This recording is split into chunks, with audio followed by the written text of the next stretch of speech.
Well, good morning from Two Happy Children Farm. I'm standing out in our small seeded section of the farm. This is a group of vegetables we plant every fall, and we get them ready for basically February and March harvesting. So over the last day or so we put out this field. It's about, I don't know, 3/4 of an acre, and it's our small seeded crops. So this is the area where we don't use the transplants and the transplanter. Small seeded crops for us would be spinach, kale, chard, beets, carrots, all that good stuff. So to get us to where we are today, we used the John Deere field cultivator.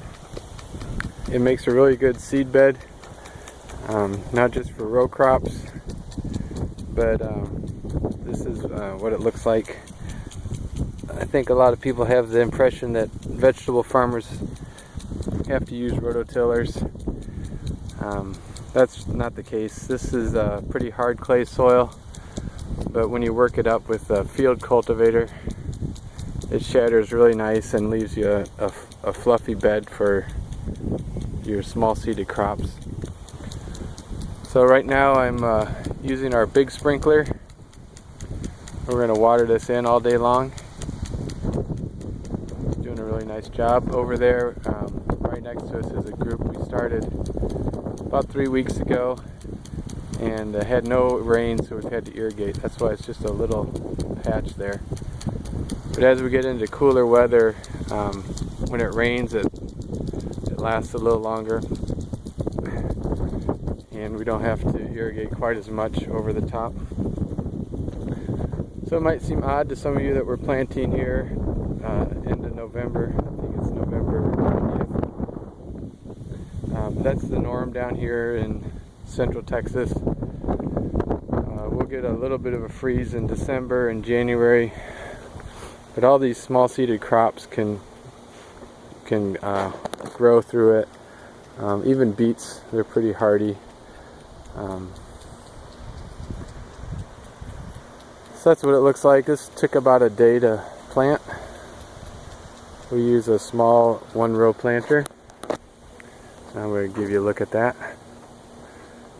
And you can see the flags there. We mark off about 5-foot wide beds, and we leave a space in the middle.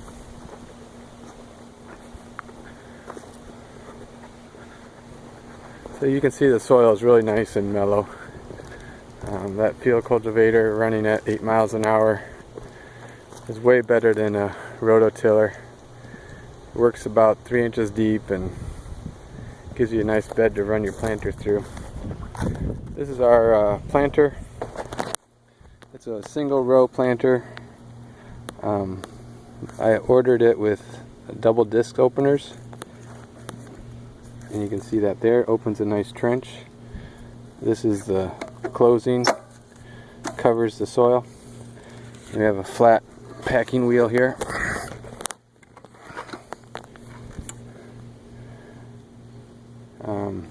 The metering is done with a roller.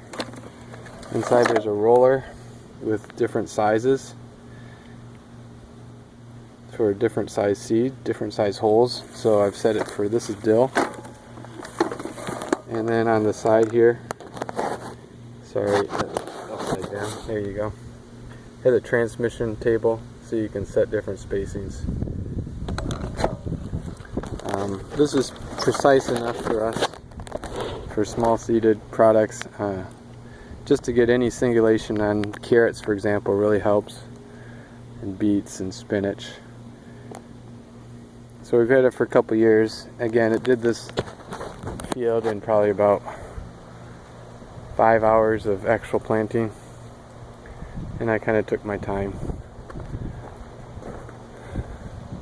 So you can see we laid out the beds, looking at the flags, and this little patch will be enough for our farmers market and restaurant business through the winter. Back in the distance there, you can see our earlier group. That's beets and turnips growing. We're already harvesting those, and they're going to hold us over until this field comes in. This is probably the last field we'd plant. It's also the one that grows the slowest, so it's going to come up slower and gives you a little more chance to harvest it without it going and bolting like some of our crops are right now because it's still so warm. Today it's the last day of warm weather. We're getting an extreme south wind, so that normally means tomorrow the cold front's going to come through, and they're saying maybe freezing temperatures set Sunday morning, and that'll slow these things down, but it's kind of a good time. Slows down the weeds and the bugs as well. So that's an update looking at how we lay out our winter crops. And, it's a nice sized field. We got just a pretty good variety of root crops and leafy crops. We've even found if the winter stays mild, we can grow lettuce straight in the ground out here, and if we don't get a hard freeze, then the tips never burn, and we're able to sell it. So here's an example of some of our lettuce growing out. Alright then, hope you enjoyed it, and thanks for watching.